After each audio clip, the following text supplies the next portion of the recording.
going to be going through my top 45 board games of all time, part 2. This is a continuation from last week's list where I had part 1 from 45 to 31.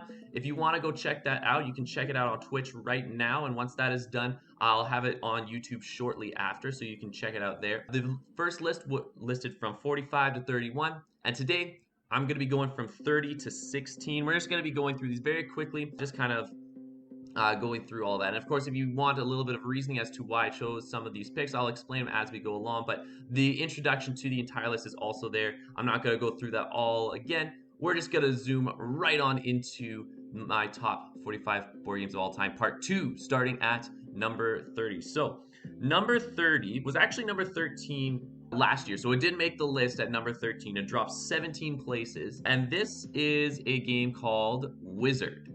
Now, Wizard is a trick-taking game. You're kind of like Hearts. It actually plays very similar to Hearts, except in order to gain points, you actually have to bid on how many tricks you're going to take beforehand.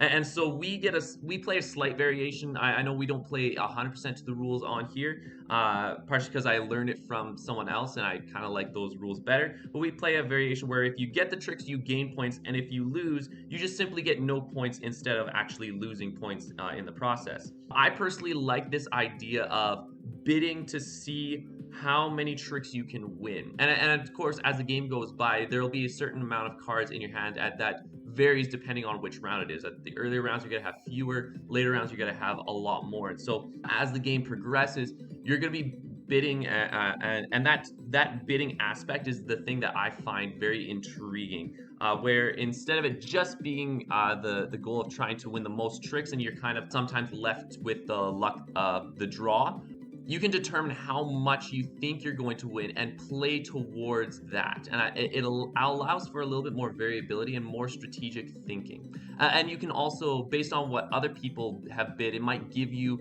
a little bit of an idea of what others might have in their hand, whether they have a really good hand or they think they have a good hand, or whether, they don't believe they're going to win a lot of tricks. And so it adds a little bit more interaction with other players.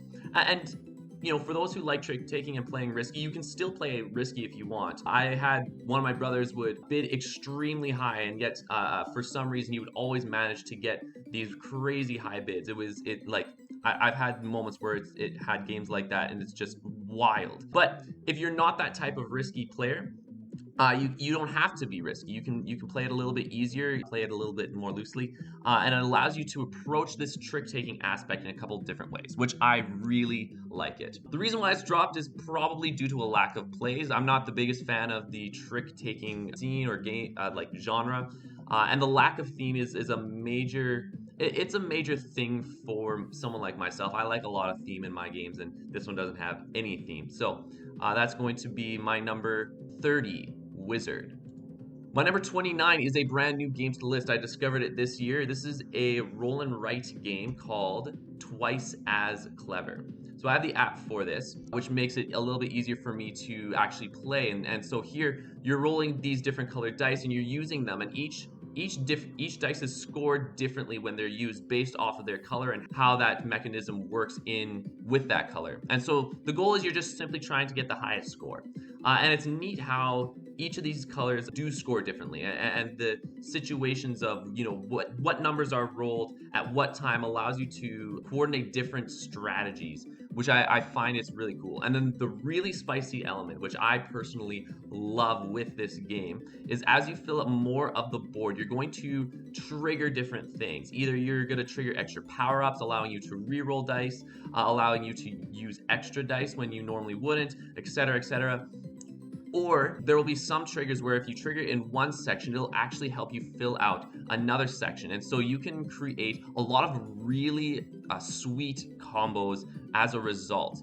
It's very quick, it's very puzzly. I personally love, even if I'm like watching TV, kind of like or doing some sort of mindless act, I'll like have my app here just sitting and I can play one game in the course of 10 minutes, 15 at the most. So it is a really nice, quick game. I like it. Twice as Clever. My number 28 is a classic dexterity game. This is Crokinole.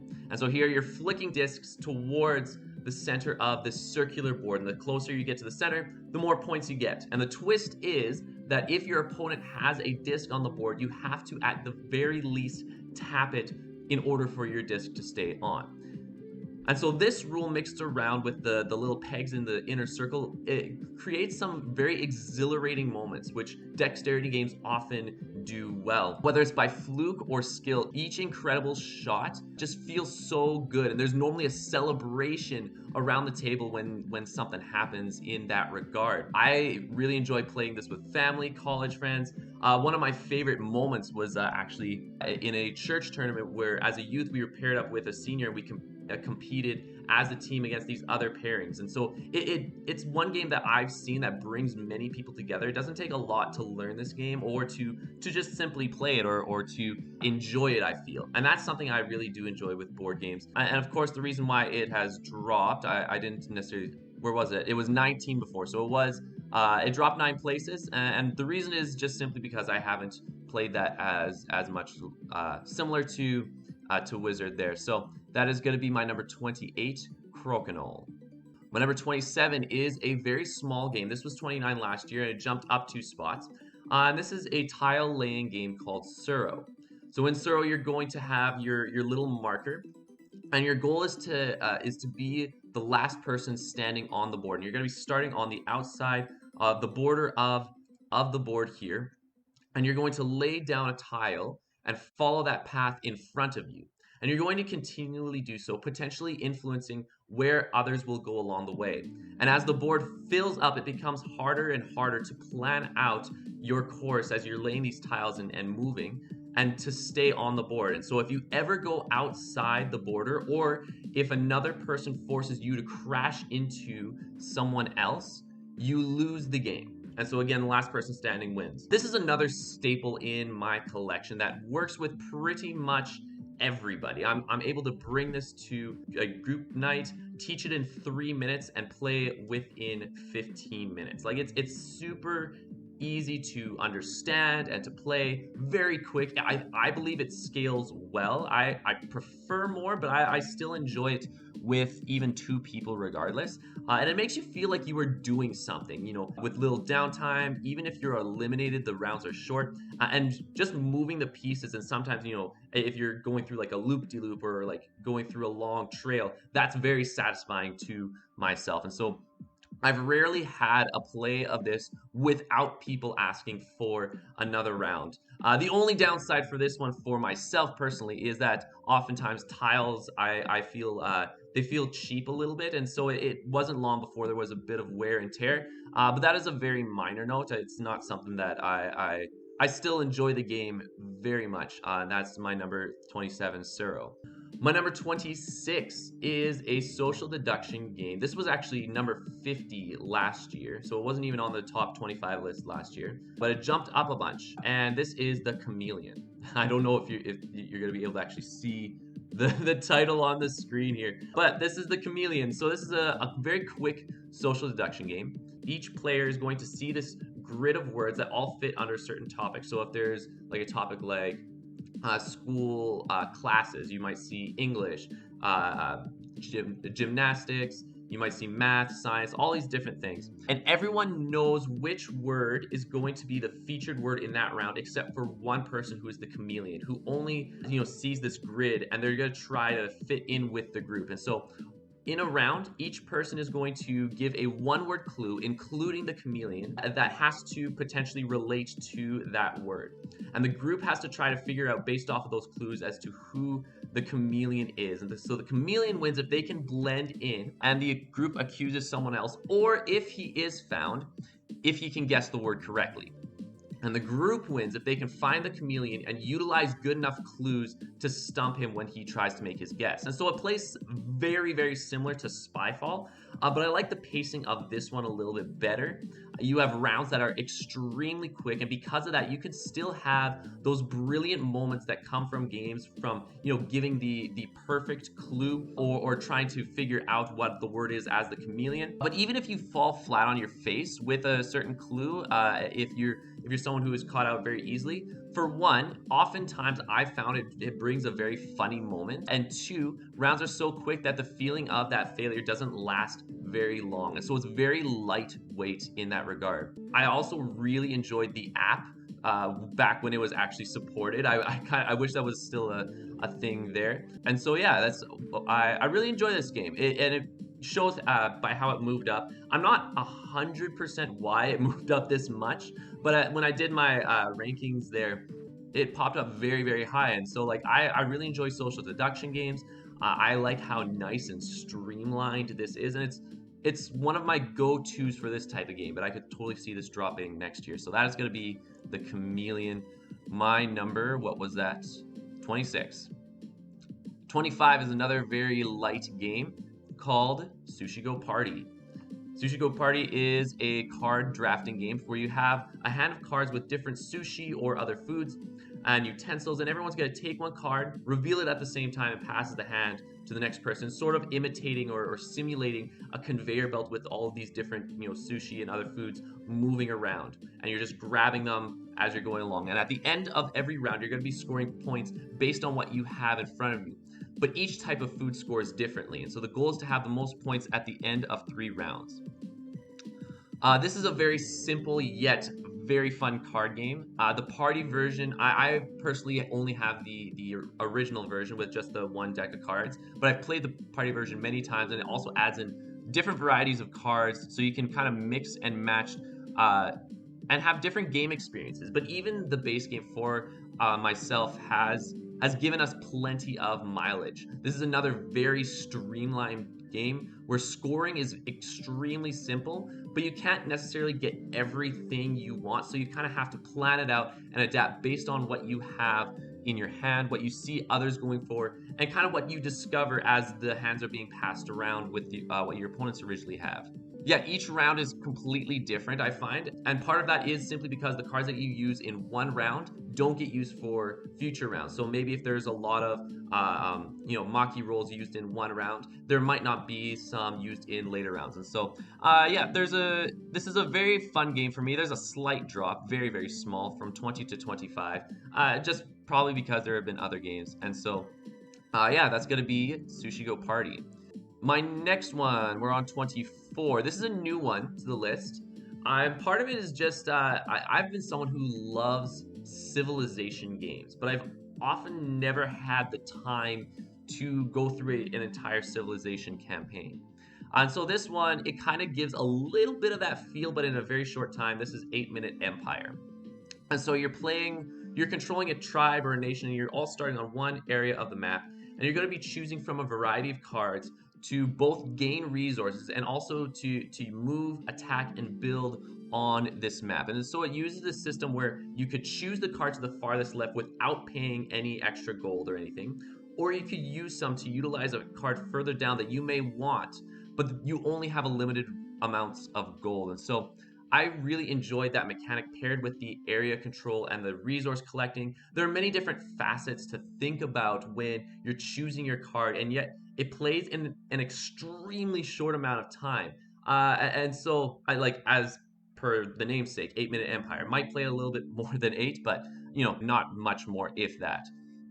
The only downside for myself is that with this being, such a short time, it definitely doesn't give you that full feeling of a civilization feel. But I mean, it's hard to really encapsulate that in such a short amount of time. And I feel like this does it fairly well. I might have liked a couple more rounds, like 2, 3 more rounds than what the game had to offer, just to make you feel like you're truly conquering more of the map. But that is a very small quibble in the grand scheme of things. And so this is also a new one to my list, and it's going to be landing here this year at number 24. Number 23 is a game that I had. Oh no, this is new to the list as well. I discovered this earlier on in this year. This is Baseball Highlights 2045. And so here you're playing out a series of futuristic baseball games where you're going to be playing a card that represents either a human, a cyborg, or a robot player that acts both as a pitcher and a batter. And each player has different stats. Some will have, hits that are singles, doubles, triples, home runs. Some will negate hits with their abilities. There will be some stats determining how fast batters would go. Other effects that are triggered by certain events happening, like if let's say your opponent played a cyborg, you can play a certain card that mitigates some things that the cyborg does. And so it's this really neat thinky game where you're going back and forth with your opponent, trying to get the most runs. And so the goal is to win the series. It's not just one game that you're playing; you're winning a series. And so you could even emulate a season beforehand if you wish. But between each game, there's an opportunity for you to draft new players on your team for old ones.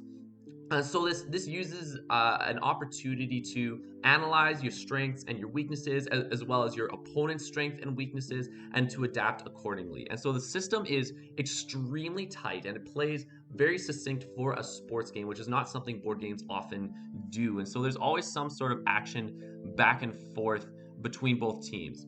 Now, downside, obviously, I'm not the biggest fan of the art. The art does not look fantastic. And the app isn't, the app has its rough edges for sure. But the gameplay itself is what makes this game for myself. I think it has a decent amount of charm even with the gameplay itself, and that goes a long way. And so, Baseball Highlights 2045 is my number 20. My number 22 was 15 last year, so it dropped 7 places.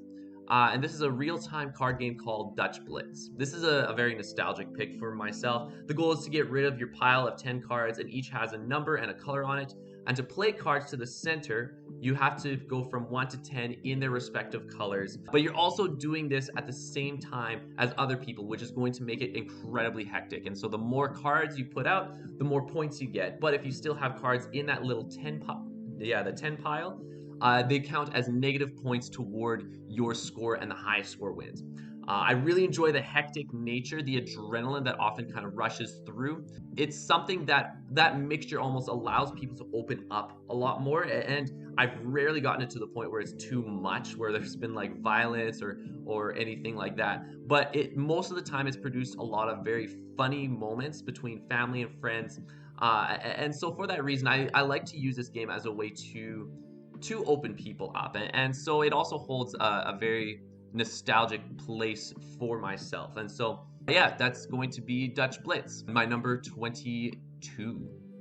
My number 21 is another classic game for myself. This was 21 last year, so not a big change overall, but this is going to be Bonanza. Bonanza, here you're playing as a bean farmer that's trying to make the most profit. And through various phases of the game, you'll be planting beans from your hand, you'll be taking cards revealed from the deck, and then the interesting part is you're also going to be utilizing this trading aspect when it comes to that phase, where, let's say you're revealing these cards from the deck and you don't have these beans you like, you can try to convince others to take these beans off of your hands for maybe some beans that you would like. That trading aspect for me, that social interaction, is what makes this game. Otherwise, I wouldn't figure it to be, fantastic by any means. But it's that trading aspect, and I've personally loved noticing how in different social groups, people weigh different beans, and they think about that trading aspect very differently. And I find that very fascinating as someone who really enjoys that social aspect of it. And sometimes you might encounter a bean that you don't want, but no one else is looking for. And then you're faced with a difficult choice as to, okay, now you have this bean that needs to be planted. So you're forced to sacrifice a crop from one of your fields, and so maybe it produces less profit than you hoped, and so you have to kind of adapt with the game as well. And so I kind of like that balance between able to plan the turns with the cards in your hand, and then as well as being able to adapt with the cards that are revealed or from what other players are doing. Maybe someone is building your crop the same type as yours, and they have a lot more resources, so you have to, again, uproot and start differently. I also like, that balance between that solitaire-like gameplay and your own thing and the interaction. So all these things kind of, come together with to put it where it is at here. That's going to be Bonanza number 21. My number 20 is a lot of nostalgia picks in this list. This is going to be another very nostalgia based pick here. This was 17, dropped down to 23 places, not much. This is Bang, and this is the card game version. I've heard the dice game is a little bit better or kind of fixes up certain things, but I've only played the card game version. And I really like this here. You're playing as different roles in a Western scene. You know, you have the sheriff and the deputies trying to protect the sheriff and get rid of the baddies. You have the outlaws who are just wanting to get rid of the sheriff. And you have the renegade who's trying to be the last man standing and wants to get rid of everyone else and leave the sheriff for last. So you're going to be playing cards from your hand to attack, heal, and do a variety of other actions. And the neat thing that I personally enjoy is that when you attack, you have that range system where you can only hit so many people beside you. So if you start with a one range weapon, you can only hit the people who are right beside you. And so you can upgrade weapons or change that with a variety of cards. Now, of course, there are definitely some downsides. If someone's eliminated early, it can be quite a bit more downtime. And as your health drops, your options are limited. But I enjoy the narrative specifically with this game that it creates with a good game group. And so I've had many great game nights with families. I actually have a fond memory of playing this multiple times at a dance recital as we were waiting to get on stage. And so this has one of the more tighter nostalgic holds for me. It's one of the first ever social deduction games that ever got me hooked. So that is going to be my number 20, Bang. All right, 4 more. My number 19 is a newer game on the list, and I got this game purely around the theme because I really like the theme and the miniatures, and the gameplay is definitely not one I would consider strategic, but I just like this as a casual game. This is Talisman Kingdom Hearts. And so you're playing as one of the Kingdom Hearts characters, moving around the board, encountering enemies, allies, items, and events. And the goal is to get to the center of the map and shut the keyhole as you do in Kingdom Hearts. With each section getting closer to the center becoming progressively more difficult. And so this has become my beer and pretzels game, even though I don't drink beer or really like enjoy pretzels that much. So yeah, but it's that sort of feeling of a game. And again, I bought it mostly for the IP. I normally wouldn't have bought Talisman otherwise. So it goes to show kind of, you know, what themes I would really love to see. But I just, the times that I've played it thinking, okay, I don't know if we're gonna really have a fantastic time with this game. Myself and my brothers and those I play with, we've loved it. Just being able to relax, play Kingdom Hearts music in the background, and just go on an adventure and see what happens. I make maybe like minor tweaks to like character abilities and whatnot, just again, as a Kingdom Hearts fan and everything. But essentially, as a port of Talisman to the Kingdom Hearts franchise, while there are some oddities, it's still very fun nonetheless. Just mindlessly move about, take out baddies, and just adventure. And so that's why Talisman is my number 19. My number 18 is Wavelength. This is a team-based party game. It can be head-to-head or fully cooperative. One person is going to be the clue giver, and they're given a spectrum with a specific point on the spectrum that they're trying to get their team to guess.